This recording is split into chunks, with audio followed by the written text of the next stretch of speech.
one of the biggest mistakes a player can make is incorrect bet sizing. It can be a massive tell when you bet the wrong amount and you'll be caught out. With JP's help, we are going to tidy up your betting.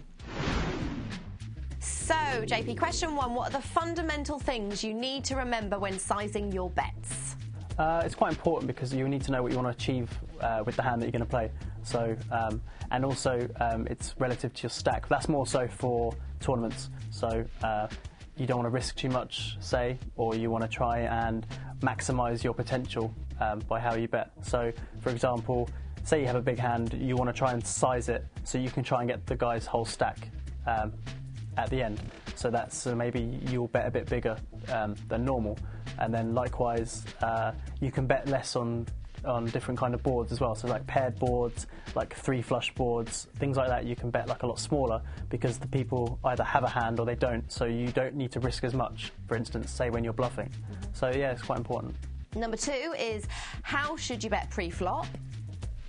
I personally make it 2.5 times the big blind normally, but then I'm always open to changing. So there was a time when I was 3 times the big blind, but then I know that's not probably correct nowadays from chatting to friends and stuff like that. I think in live tournaments it's not that bad, but I stick to 2.5 times normally, but then I'll tend to go smaller. I don't tend to go any bigger. And question 3 is, what is 3 betting? That's when you re-raise the original raiser. So you're putting in the third, they're making the second bet, you're making the third bet.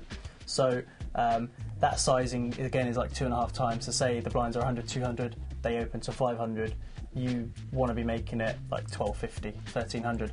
When you're out of position, I would say make it a little bit more because you want to discourage them from calling because you're at a disadvantage in the hand. So definitely make it at least 1500 when I'm out of position. And how do you bet on the flop? The general consensus is probably bet about half the pot because you're getting a good price on your bet to just win the pot there and then, whether you have a big hand or not. So if you're bluffing, for instance, then you're risking a small amount to win the pot there and then. If you have a big hand, then you're kind of keeping them interested. You're also charging them a certain amount to stay in the pot. So around half the pot, give or take a bit, like maybe go to 70% pot, some people do. Some people even go as low as 30%. So it's all how you want to play the hand. And what about the turn and river? On the turn is kind of an extension of the flop. So this is where you're going to be making a big decision in the hand as well, because now you've got one more card to come, the hand's more defined. So you want to be betting sort of about half the pot again, I guess, maybe 3/4, I guess, to try and chase out draws. Also, it depends on what game you're playing as well. So if you're playing a tournament, then you're going to be betting a lot less because the chips are you're not as deep stacked. Whereas in a cash game, now you want to charge them the maximum for the draws. So you might want to be betting near the pot, for instance.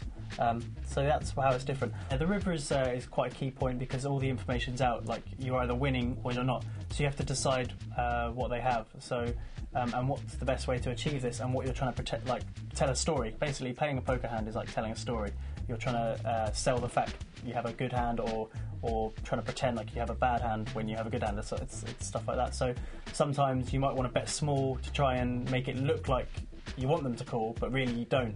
But then other times, if you're against a really good player, you might know that they're going to call a normal bet because the size of the pot dictates that they're going to call. So what you will do then is maybe bet, say, double the pot or triple the pot, something crazy like that, because then it makes them think to a hand that they were just definitely going to call with. Now they're like, oh no, and then they're looking at their chips. If they're wrong, then they're out of the tournament or whatever. So you can put a lot of pressure on by making big bets on the river. Okay, number 6, and finally, how should your stack dictate how you bet? Well, your stack is the number one factor, the key factor in a poker tournament. It depends like what hands are playable and what hands are not playable. So say for instance you have 20 big blinds, you should be playing very tight. You should only be playing hands that you're going to go with, really. So you can make smaller bets as well now, because you can like min raise and things like that pre-flop to try and entice someone to put you all in, for instance. And likewise, when you have a big stack, then it gives you license to play lots and lots of hands. Thanks. Good answers there, JP. Just to remind you that if you want us to help solve your poker headaches, then drop us a line via email to PokerPlayer@PokerChannelEurope.com. But now let's take a look at what's coming up over the next couple of months in our poker diary.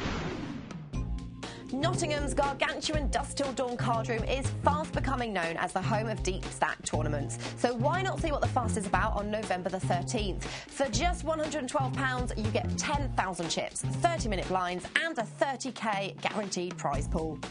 If you fancy yourself as a heads-up specialist, there's only one place to be in November, the Grosvenor Victoria, aka the Vic, for the World Heads Up Championship. The first round kicks off on November the 19th. Ep2 Barcelona is one of the most popular stops on the tour, and it's not hard to see why. Great weather, a beautiful city, and a brilliantly run poker event. Get all three from the 22nd to the 27th of November. Well, plenty to look forward to, and we'll be back next month with more views and news from the world of poker. But unfortunately, that's all we've got time for this month, so thank you to you, JP. Thank you to you, Anna. Thanks. And we'll see you next time on the Poker Player Show. Bye-bye for now.